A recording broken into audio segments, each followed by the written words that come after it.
Composta a mesa, então, desta palestra, eu passo a palavra ao mediador, o professor Sérgio Cândido. Bom dia. Esta mesa está sendo composta pelo professor Gil da Costa Marques,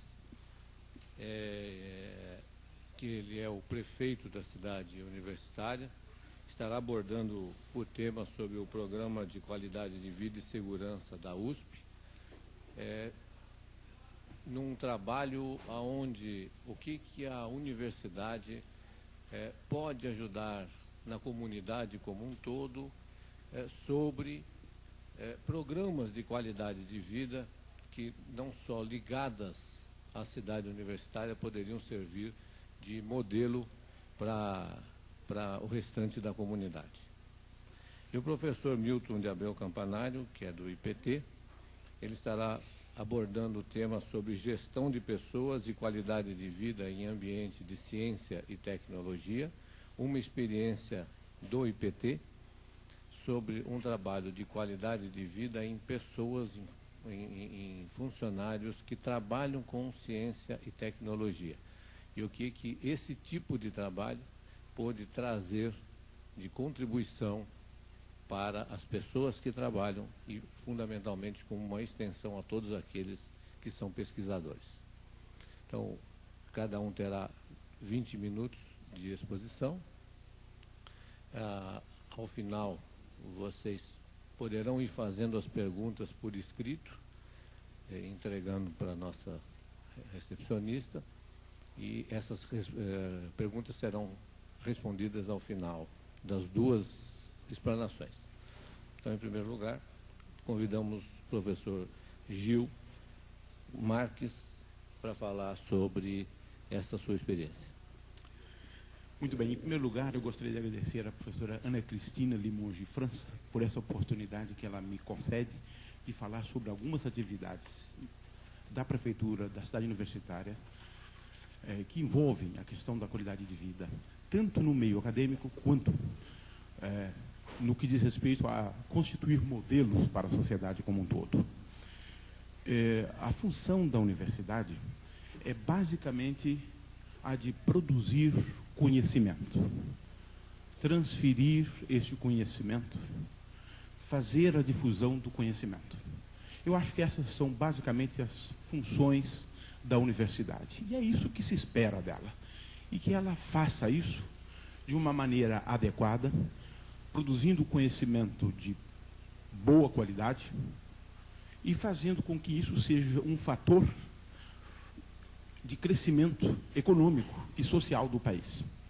De forma que a função da universidade, do ponto de vista da sociedade, é basicamente essa. No entanto, eu acredito firmemente que a universidade pode ter outras funções também. E aqui nós entramos na questão da qualidade de vida. Porque a universidade pode se constituir num modelo para que esse modelo seja implantado em outros espaços, tanto espaços universitários, como em cidades, por exemplo, de pequeno porte ou de porte médio.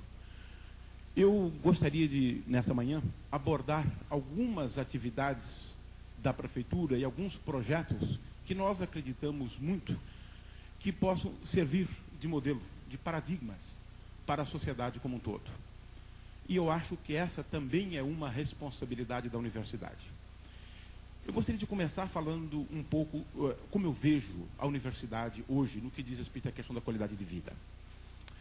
Quando a gente entra numa universidade pública no Brasil, na maioria delas, eu tenho certeza absoluta que ela reflete muito mais a sociedade do que ela gostaria. Eu já me explico. Às vezes você entra num campus universitário e você não tem a menor dúvida de que você está num país do terceiro mundo.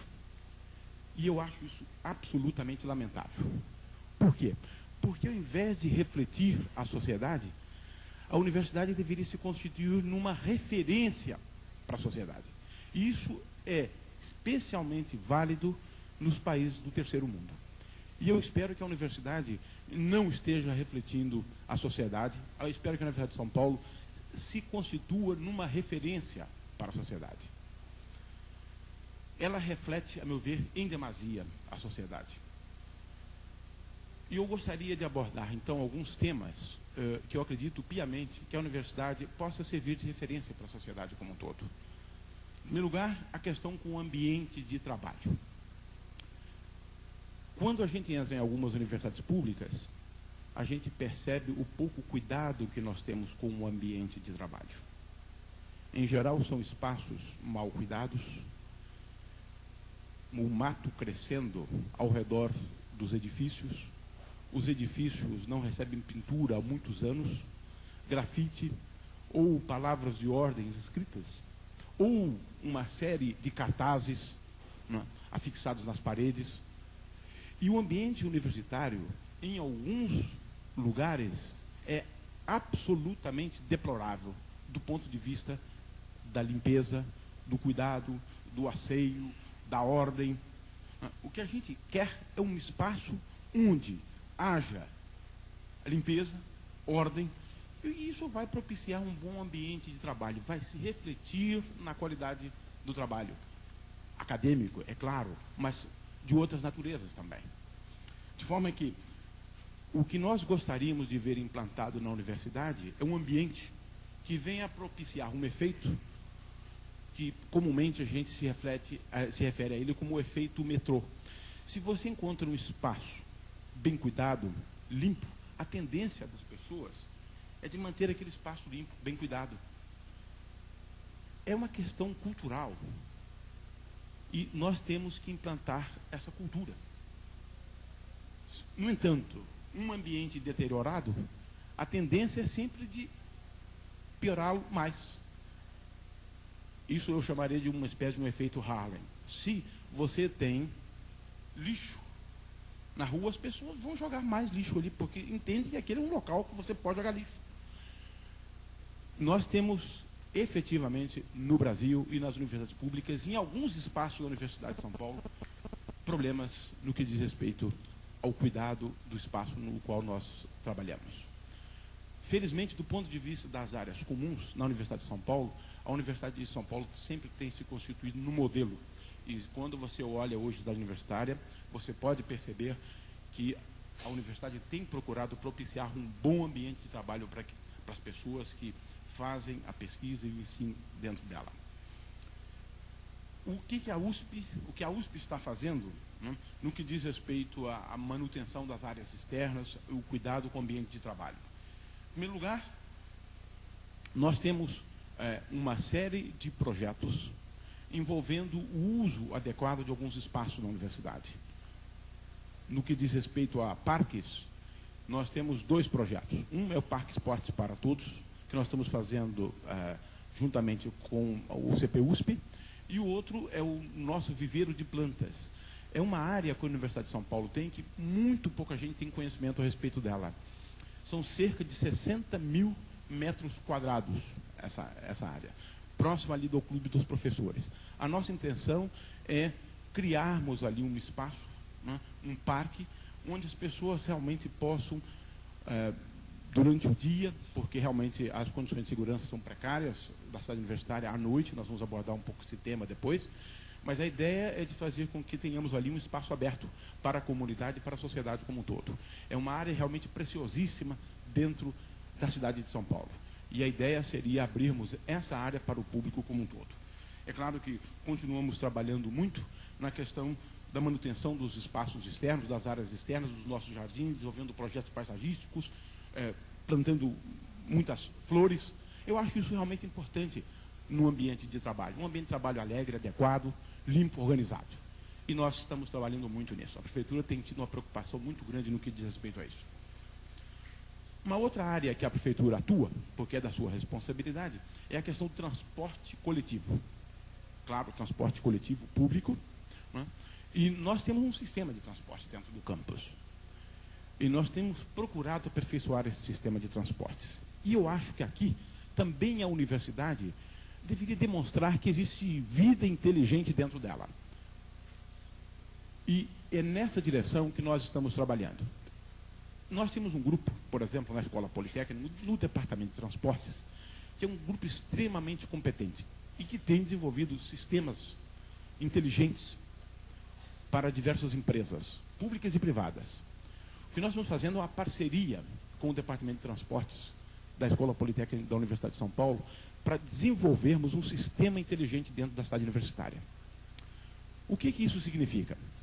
Isso significa o seguinte: nós vamos investir recursos humanos, recursos financeiros, para que nós possamos fazer um levantamento, em primeiro lugar, da demanda do sistema de transportes. Depois, uma pesquisa de origem e destino, porque nós vamos poder adequar o nosso sistema de transporte de tal maneira que o nosso sistema atenda a demanda. E mais do que isso, e para que ele seja um sistema confiável. Porque o que nós gostaríamos é que a comunidade acadêmica, tanto ao entrar na cidade universitária quanto ao sair dela, ele disponha de um transporte eficiente e que faça com que ele não perca muito tempo e que esse transporte não seja um transtorno para ele, de forma que a nossa a proposta é basicamente a seguinte: vamos ter um sistema de transportes que atenda a demanda. Para a gente entender qual a demanda, vamos olhar e vamos analisar a questão, ao fazer uma pesquisa de origem e destino. Quais são os horários de pico, quais são os horários que as pessoas fazem um uso maior, e vamos adequar o nosso sistema a essa demanda. Eu acho que uma coisa extremamente importante é que as pessoas saibam qual é o horário que elas teriam, por exemplo, um ônibus numa determinada parada de ônibus, num determinado ponto. A nossa intenção, portanto, é termos horários nos pontos de ônibus.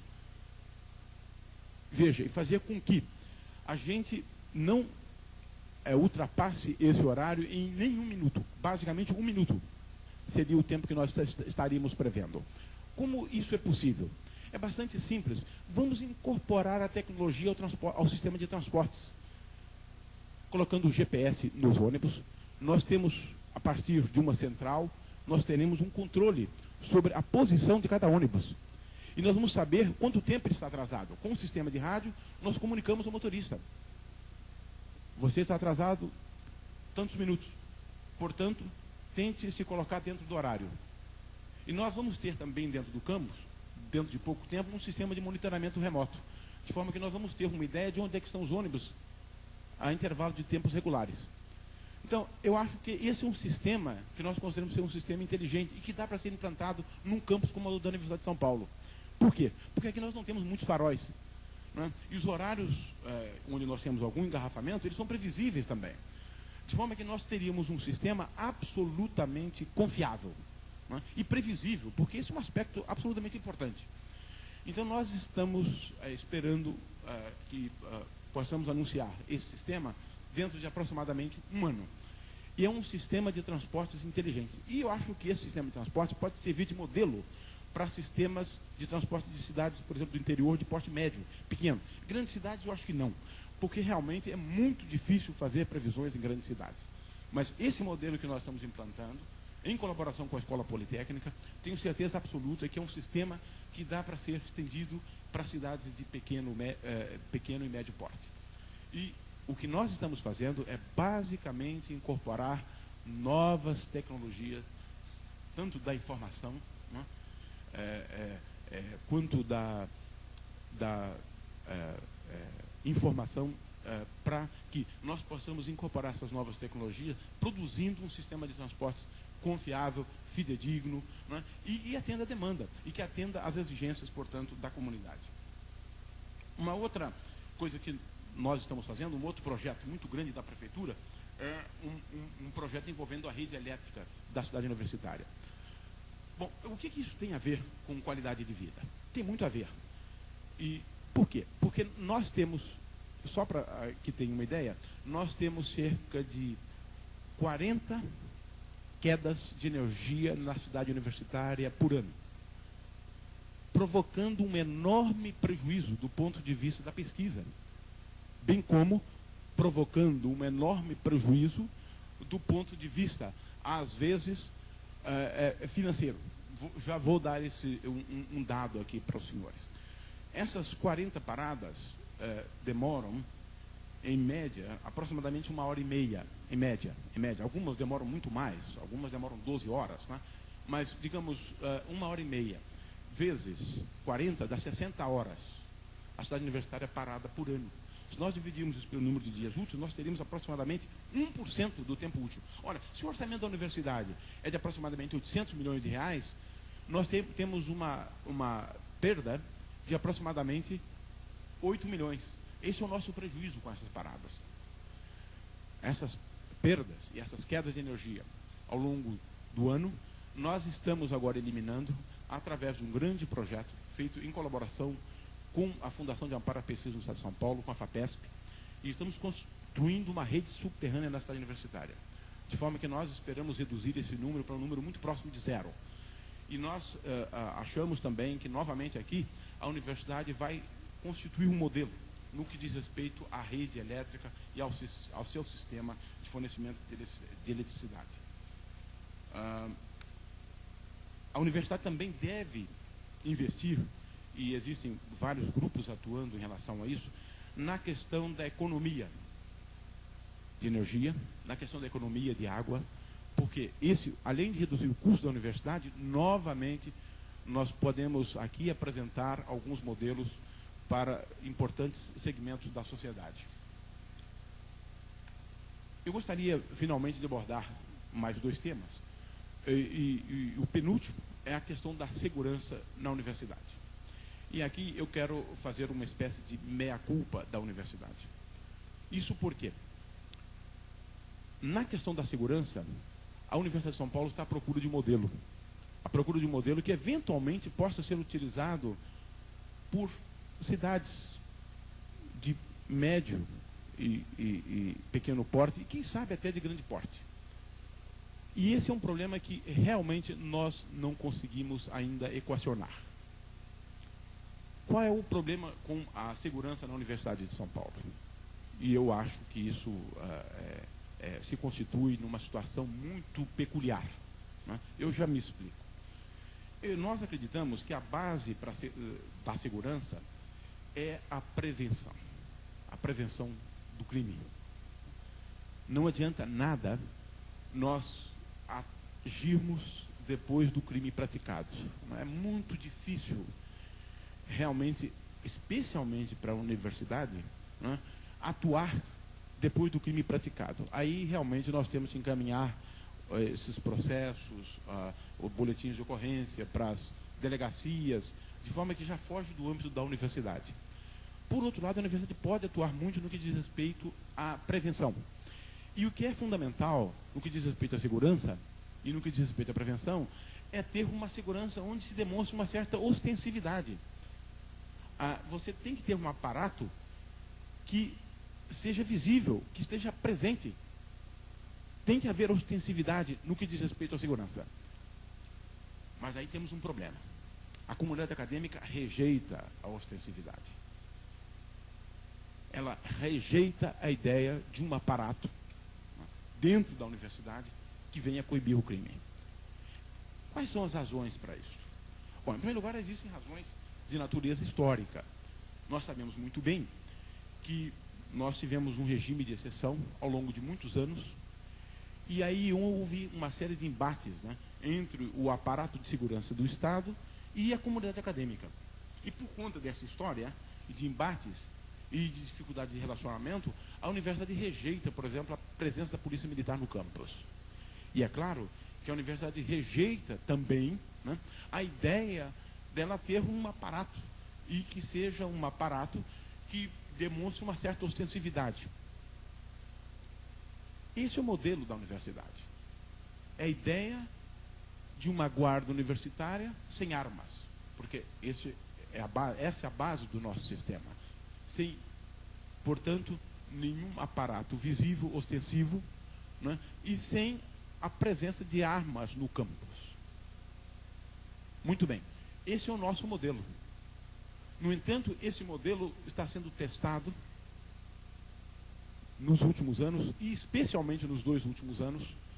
E o que tem ocorrido no nosso campus ultimamente é o aumento do número de ocorrências no campus. Só para se ter uma ideia, no ano de 1995 nós tivemos um roubo a banco aqui nessa universitária. Só um. Em 1998 tivemos 9. E esse ano estamos caminhando para 9 roubos a bancos na cidade universitária. Ou seja, o nosso sistema, o sistema que nós idealizamos, realmente está sendo testado e ele não está passando por esse teste. Então, a universidade está tomando algumas iniciativas. Ela ainda acredita numa guarda universitária sem armas, né? Num sistema onde você atue de uma forma a menos ostensiva possível, né? Mas, de certa maneira, está reconhecendo que não dá para ter segurança dentro da cidade universitária sem recorrer à polícia militar, que vai passar a atuar no período noturno a partir das 21 horas, né? E sem contar realmente com a polícia civil.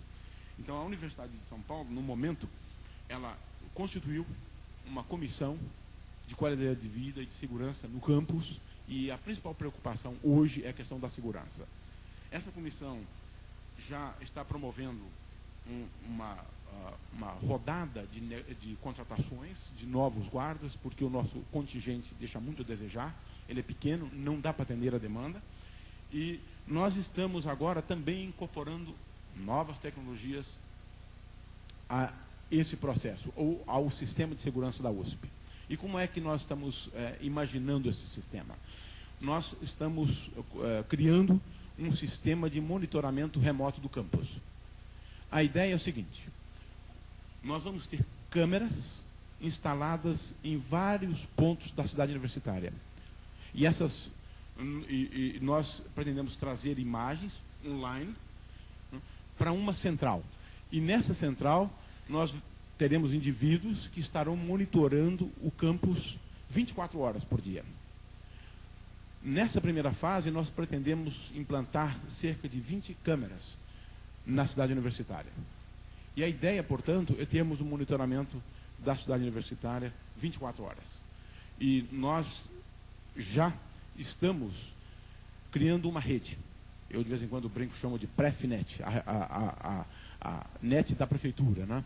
E essa rede, o que nós vamos fazer com ela, além de trazer imagens, é levar também algumas informações para o público. Por exemplo, uma ideia seria notificar as pessoas presentes nos pontos dos ônibus a respeito de atrasos, ou então, em alguns locais de saída da cidade universitária, informar sobre as condições do trânsito na portaria 1, na portaria 2 ou na portaria 3, por exemplo.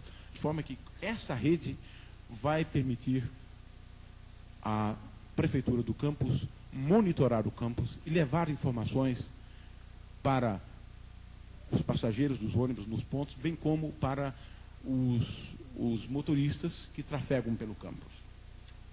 Finalmente, nós estamos trabalhando num serviço de informações para a comunidade. E que a gente espera também que seja um serviço que possa ser perfeitamente adaptado para outras cidades, além da cidade universitária, bem como para outros campi universitários. O nosso sistema é baseado no seguinte: a comunidade quer informações, a comunidade quer reclamar, a comunidade quer fazer propostas. Muito bem, ela vai ter como fazer isso.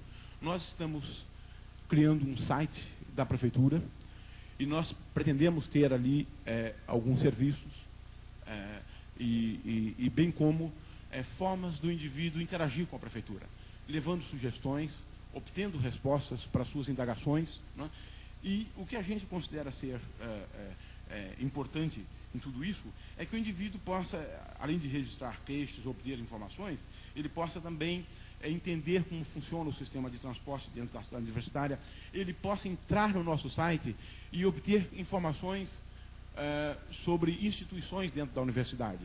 Às vezes o indivíduo não sabe onde fica o Instituto de Estudos Brasileiros. Muito bem, ele pode ir no site da prefeitura e procurar. Nós vamos ter um serviço que se chama Onde Está, de forma que o indivíduo pode procurar ou através do endereço, ou através do nome da instituição, ou através de uma palavra-chave. E o indivíduo, então, procura, por exemplo, Estudos Brasileiros. E logo vai aparecer um conjunto de instituições que tem a ver com estudos brasileiros, dentre elas o Instituto de Estudos Brasileiros. Então, nós estamos organizando esse serviço. E estamos também pensando de termos no nosso site a possibilidade, inclusive, de uma viagem virtual pela universidade.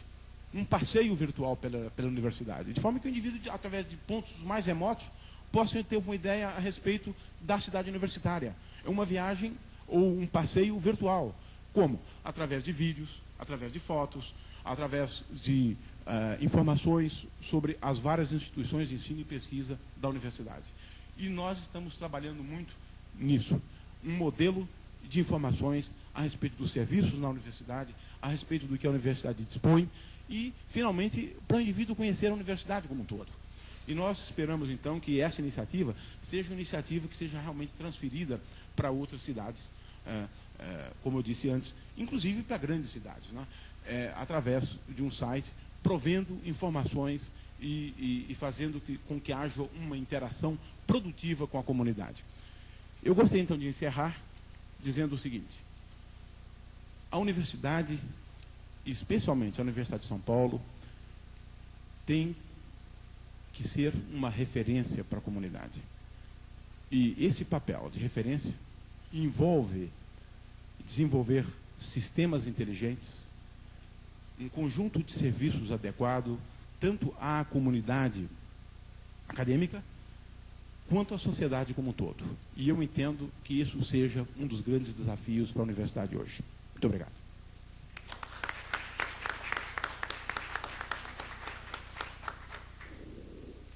Muito obrigado, doutor Gil. Passamos a palavra, então, ao doutor Milton Campanário, do IPT. Acho que eu vou fazer uso. Primeiro, eu queria agradecer a Ana Cristina, minha companheira, por ter incentivado o desenvolvimento desse trabalho, que era um trabalho que estava latente, né, após uma série de iniciativas que nós tomamos no IPT e que precisavam democratizar essa informação. Então, graças a ela, que insistiu tanto que eu escrevesse, que eu publicasse alguma coisa a respeito, estou aqui me aventurando como economista numa área... economia hoje virou uma ciência exata, né? Ou quase isso. Estou me aventurando aqui na área de ciências humanas um pouco. Então, muito obrigado, Ana Cristina. Eu só queria fazer também uma retificação, porque eu já fui apresentado 2 vezes aqui como presidente da Prodesp. Eu sou diretor de informática da Prodesp, fui presidente do IPT, né? E sou pesquisador de carreira do IPT e da USP. Então, a nossa preocupação básica é fazer uma correlação entre qualidade de vida e sistemas participativos em atividade de pesquisa, né? Era um pouco uma preocupação quando nós assumimos a gestão do IPT, nós e um grupo do próprio IPT, pesquisadores de carreira, né? Vimos com um certo desgosto de ver uma instituição desse porte, desse tamanho, que esse ano, aliás, dia 25 de junho, completou 100 anos, tão afastada dos problemas da sociedade. E a nossa preocupação era exatamente focar, fazer essa fusão entre a nossa competência, a nossa capacitação em resolver problemas sociais, problemas da indústria, né? E nós vimos o IPT praticamente afastado dessas questões por um grande período de tempo. Primeiro, aqui estão os grandes tópicos que eu vou colocar, vou procurar fazer dentro do horário que me foi reservado, né, caracterizando as atividades de pesquisa, descrevendo rapidamente o IPT, mostrar os 2 modelos na área de ciência e tecnologia, o de oferta e parceria, o referencial conceitual para a área de qualidade de vida, as 4 culturas organizacionais, as estratégias que nós usamos para a mudança, os resultados obtidos, os paradigmas de qualidade de vida e gestão participativa e as conclusões. Primeira questão que eu gostaria de levantar, que o pesquisador, normalmente, ou atividade de pesquisa, ela sofre com alguns estereótipos que são comumente associados ao pesquisador, ao cientista, né? A figura do Einstein, por exemplo, ela, né, demonstra claramente esse estereótipo. E quais são as ideias por trás disso? Independência igual a criatividade. Quer dizer, o pesquisador tem que ser independente, né? A qualificação é igual a prestígio. A hierarquia é igual a conhecimento cumulativo. O poder é igual ao saber. A liberdade é igual à ética. E o resultado é o conhecimento. Esses padrões que nós acostumamos a conviver, muitos deles hoje estão ultrapassados. A gente precisa superar esses padrões, esses estereótipos. E é para isso que a nossa gestão se voltou tanto com outras referências conceituais. No que se refere à qualidade de vida, quais são essas referências? Obviamente que eu não vou falar aqui nem de saúde, meio ambiente, ergonomia, psicologia, talvez um pouco de economia eu possa falar, né? Mas nós procuramos outros modelos conceituais, que não esses aí, que são, obviamente, de conhecimento da plateia. Nós procuramos um referencial que procurasse estabelecer algumas ideias novas. Primeiro, conhecimento a serviço da sociedade. Não é comum isso no meio universitário, principalmente no meio acadêmico, né? Naquele meio onde a ciência exata é preponderante. O Gil, que é o meu colega, com quem eu fiz várias parcerias, físico, portanto, homem voltado à atividade de ciências exatas, juntos fizemos aí alguns projetos aplicados, né? Ou seja, tiramos aquele conhecimento das nossas instituições, ele na física e eu no IPT, e fizemos, por exemplo, um belo projeto de plasma térmico que hoje está sendo utilizado na área de meio ambiente. É isso que eu quero dizer. E um pouco que o Gil falou hoje, aqui, antes de mim, é exatamente o que eu queria. Ele fez a introdução do que eu gostaria de colocar, ou seja, de que nós temos muito e temos uma responsabilidade para a sociedade, né, que não é utilizada devidamente. Compromisso com a cidadania. Nós temos um compromisso com esse país, né, e que está fora dos muros da universidade, fora dos muros do IPT. Foco na qualidade de vida do país também, não só na qualidade de vida do pesquisador internamente à nossa instituição. E a quebra dos estereótipos, obviamente. Estudo de caso, IPT. Né? O IPT foi criado há 100 anos como instituição de apoio à indústria, essa é a sua missão fundamental. Ele é um órgão de prestígio e fé pública, ele é bastante conhecido, ele é uma grife na área tecnológica. Ele tem um caráter multidisciplinar, são 11 divisões, 5 centros tecnológicos e 32 agrupamentos de pesquisa, né? Ele tem uma grande base laboratorial, talvez a maior da América Latina, voltada à indústria, são 82 laboratórios nas mais diferentes disciplinas da engenharia, predominantemente. Ampla capacitação, cerca de 500 pesquisadores e 400 técnicos laboratoriais, em um orçamento anual de 80 milhões. Essa é a instituição que nós estamos falando. Como que o IPT funcionava? Ele funcionava basicamente dentro do modelo de oferta. Você tem a atividade de fomento, a formação de capacitação diretamente, aquela área verde. Eu não estou lendo direito daqui, viu, gente? Eu estou... Então, espero que eu não... Não, pode deixar que eu sei mais ou menos de cor. O modelo de oferta, o que é o modelo de oferta? O modelo de oferta significa que primeiro eu faço toda a capacitação, né, da instituição, né? A estrutura de fomento é voltada para a formação de recursos humanos, equipamentos laboratoriais, instalações, etc. Depois eu crio um grande problema para as instituições de pesquisa, qual seja, transferir esse conhecimento.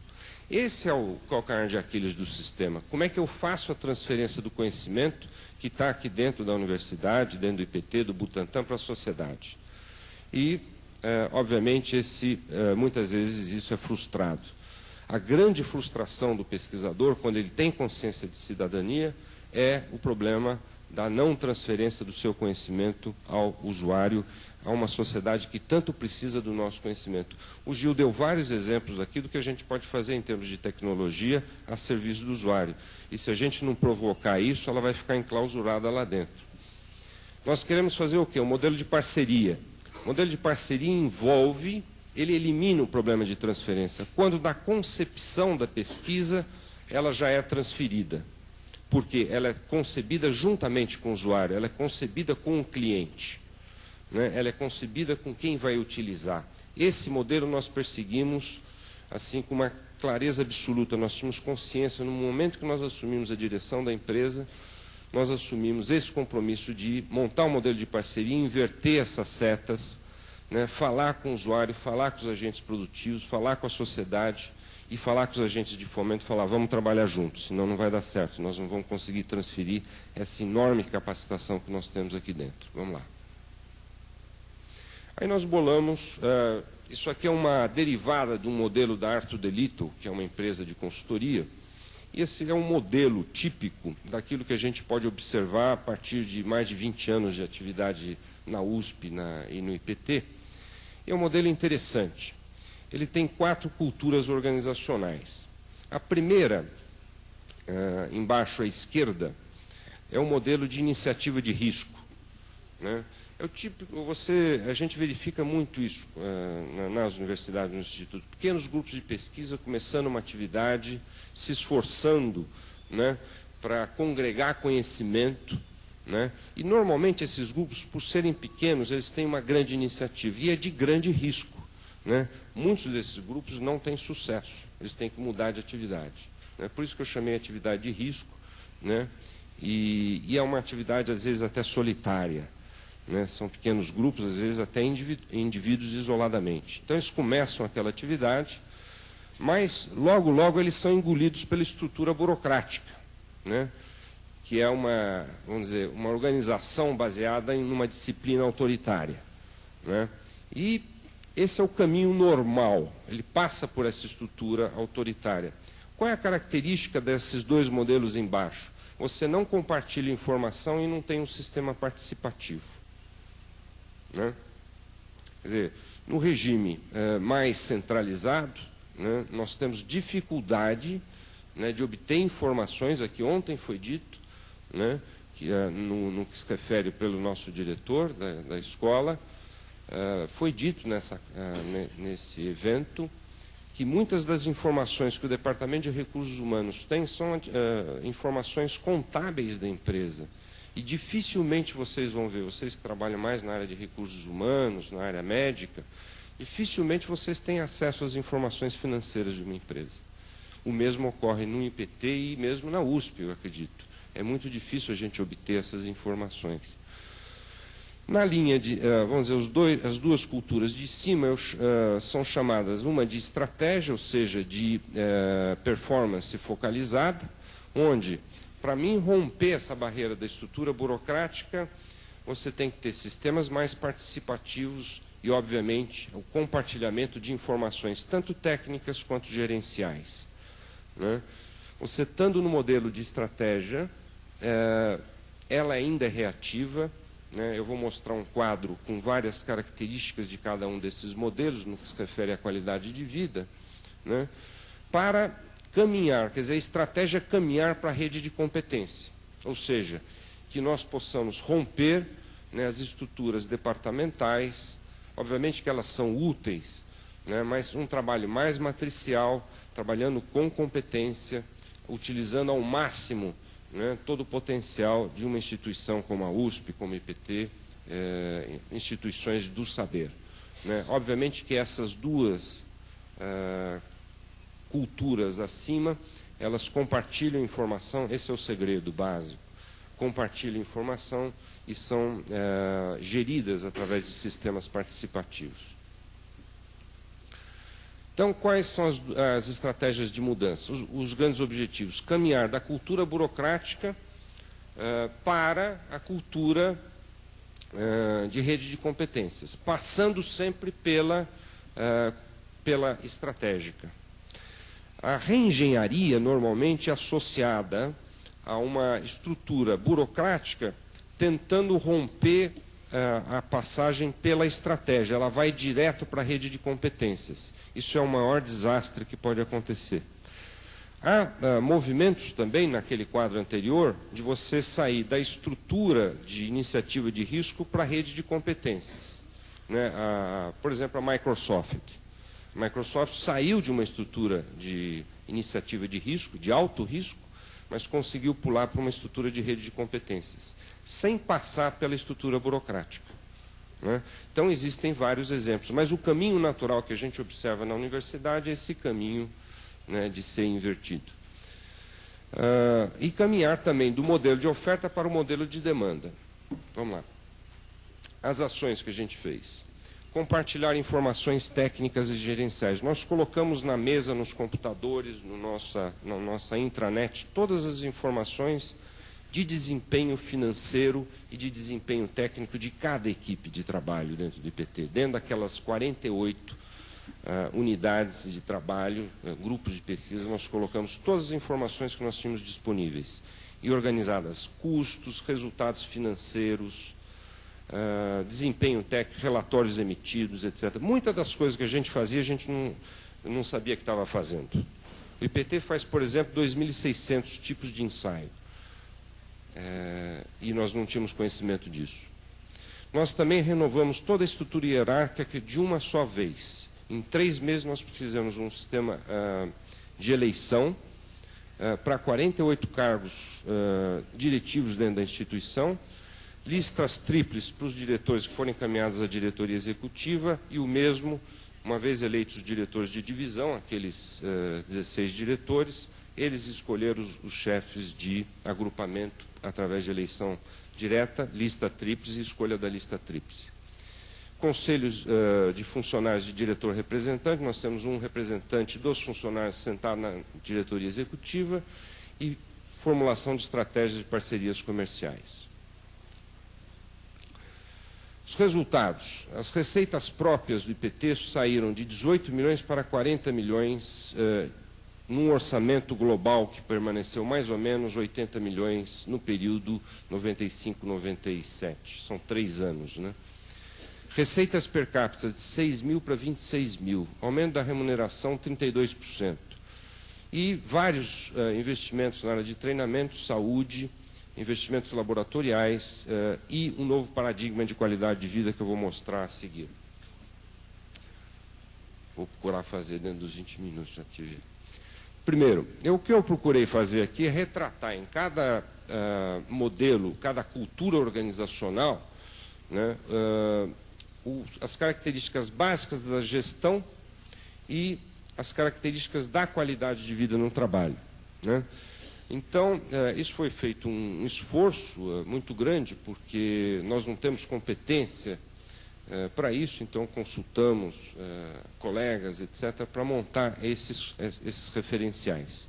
Eu acho que uma leitura deles rápida vai me permitir terminar, de vocês aí, vai me permitir terminar no tempo devido. Tá certo? Mas esse é o modelo de iniciativa de risco, né? Basicamente, esses modelos é autocapacitação, não compartilham informações, né, etc. O controle é muito baixo e o comando é muito alto sobre a área de pesquisa. Vamos passar para outra. No modelo burocrático, que é o modelo predominante ainda nas nossas organizações, é a automanutenção do sistema, quer dizer, é o status quo que predomina. A informação é não compartilhada, a escala de atuação é ampla e diversificada, porque ele é grande, ele é burocrático, né? A liberdade, agora perdi lá, o controle é alto, mas autoritário, né? E o comando é baixo, ou seja, você tem uma série de controles disciplinares, etc., uma parafernália de sistemas que nos inibem de ser criativos, né? Mas, ao mesmo tempo, o comando que você tem sobre as equipes é muito baixo, né? Eu fico imaginando a dificuldade do professor Gil, né, nas várias unidades que ele tem, né, série de controles, tal, mas efetivamente o comando, quer dizer, mandar fazer e fazer é muito complicado, né? Qualidade de vida, o risco profissional é baixo, há uma acomodação nas estruturas burocráticas, competitividade é baixa, motivação para inovação é muito baixa também. O relacionamento é utilitário, é o puxa-saquismo, tá certo? Porque você tem uma estrutura de poder onde a ascensão é feita através, tá certo, de uma função utilitária, vamos dizer assim, e a perspectiva organizacional é estacionária. No modelo estratégico, nós temos o objetivo é a utilização da capacitação, que é o estágio que nós estamos no IPT hoje. Nós ainda não pulamos ainda a fronteira para a rede de competências, né? A informação é compartilhada na medida do possível, ainda não é como a gente deseja. A escala é ampla, mas ela é focalizada. Você não pode fazer isso para toda a organização, você tem que fazer por segmentos, você tem que fazer prioridades, né? A liderança é participativa, o controle é alto, mas ele é focalizado, ele não é muito... ele é tecnificado, vamos dizer assim. Então, você tem um domínio de certas ferramentas de qualidade, por exemplo, a ISO 9002, que está sendo implantada, mas ela não é totalmente... e o comando ele também é focalizado, ele não é amplamente... O risco profissional, ali na coluna qualidade de vida, é relativamente alto, competitividade em crescimento, né? A motivação para a inovação ela é dispersa, você tem grupos que se motivam e grupos que não se motivam, né? O relacionamento ele é conflituoso, porque a instituição está vivendo a definição de novas estratégias, de novas posturas, e isso cria conflitos. Nós inventamos, por exemplo, aí junto com o pessoal da USP, um mestrado profissional no IPT, que acho que é o primeiro do país, na área de habitação e na área de engenharia de software. Estou terminando. Há uma resistência interna, porque o pesquisador fala, eu faço pesquisa, eu não faço ensino. Entendeu? Mas você tem alguma coisa a contribuir. Isso é uma resistência, isso gera conflitos, né? Esse é um exemplo entre inúmeros outros. E a perspectiva organizacional é ascendente. No modelo de redes, que é o último, né, você tem o modelo ideal que nós visualizamos hoje, que é você ter informações compartilhadas, você ter comando, né, você tem um risco profissional, por incrível que pareça, mais baixo, porque você é solidário, né, você trabalha solidariamente com as pessoas, isso fortalece muito a organização, né, a motivação é bastante alta, o relacionamento é transformacional, ele não é funcional, né, você procura ter um relacionamento de progresso na carreira profissional. E a perspectiva organizacional é ascendente. Só para terminar, montamos um quadrinho. Variáveis críticas, a gente acredita que seja o sistema participativo, quer dizer, todos se sentirem responsáveis pela organização, compartilhar informação. Essa é uma tarefa que tem que ser, obviamente, hoje muito tecnificada. Você tem tecnologias para distribuir informações, a gente vive nesse mundo. A estratégia de parceria faz parte, né, de uma estratégia comercial agressiva, comercial num bom sentido, não de venda somente, mas de você estar servindo ao cliente, à sociedade, né? E você chega na rede de competências. Com isso, a gente tem condições de discutir novos paradigmas de qualidade de vida. O que eu propus nesse trabalho, é uma introdução, isso é um ensaio, né? Ele levanta algumas hipóteses, né?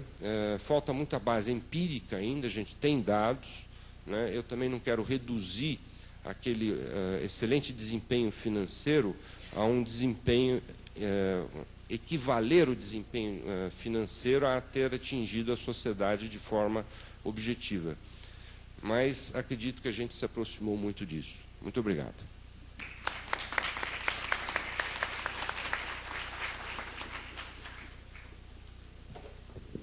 Bom, como nós estamos numa conferência de qualidade de vida, o horário é uma coisa que ainda existe no mundo. Parabéns aos participantes, aos palestrantes por cumprirem o tempo. Nós teremos um tempo bastante escasso, impreterivelmente nós temos que terminar às 11 horas, o café terá 15 minutos no máximo, porque às 11h15 começa a conferência internacional. Okay? Então vamos procurar abreviar isso. Quem tiver pergunta, por favor, pode encaminhar. Como nos parece, esta parte de qualidade de vida, principalmente no trabalho, eu creio que nós estamos num momento bastante profundo de mudanças. E, sem dúvida, essas mudanças passam por um aspecto comportamental. A própria universidade, nós estamos vendo aqui o exemplo de que precisa mudar o seu comportamento para que ele efetivamente seja um exemplo na comunidade como um todo. E, sem dúvida, eu acho que esse é um dos grandes desafios de hoje. Nós estamos aqui falando de gestão de pessoas e gestão de ambiente, que eu não tenho a menor sombra de dúvida que esta globalização toda trouxe uma velocidade tal que esta mudança de comportamento tem que ser feita também de uma forma bastante rápida. Por outro lado, nós não podemos esquecer efetivamente de que há umas dificuldades nestes comportamentos. Eu acho que nos lembrou muito bem o professor Milton e o professor Gil, de que precisam ser levados em consideração as características das populações que estão sendo trabalhadas. A característica da população universitária, a característica de uma população não universitária, etc. Então, eu não gostaria de tomar muito tempo das perguntas para poder que os palestrantes pudessem abordar alguma complementação. Então, nós estamos abertos às perguntas.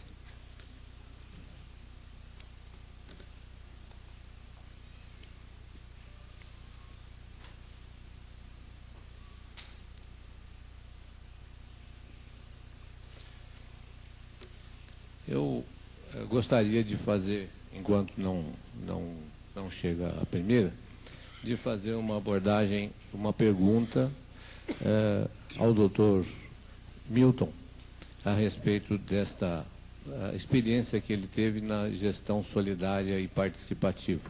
Se, mesmo com níveis de competência bastante elevados, se a participação foi algo fácil de ser conquistada ou foi necessário algum tipo de trabalho prévio?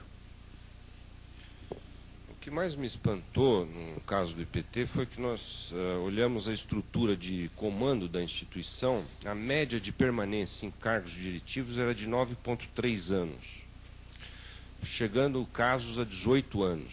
Ou seja, nós tínhamos diretores de divisão há 18 anos no cargo. E simplesmente era impossível você trabalhar com essa estrutura, não que essas pessoas fossem incompetentes, pelo contrário, elas eram competentes porque se mantiveram no cargo, pelo menos essa competência elas tiveram. E nós esperávamos uma resistência muito grande, né, quando nós propusemos o sistema eletivo. É um sistema de eleição indireta, a rigor, porque nós solicitamos 3 nomes eleitos pelos funcionários, demos opinião e exigimos antes desses candidatos uma proposta para direcionamento daquela área específica, vamos dizer, construção civil, mecânica, geologia, etc. E não houve resistência alguma, isso é que deixou a gente espantado, quer dizer, estava todo mundo querendo esse negócio, né? Quer dizer, hoje está perenizado, já é a segunda,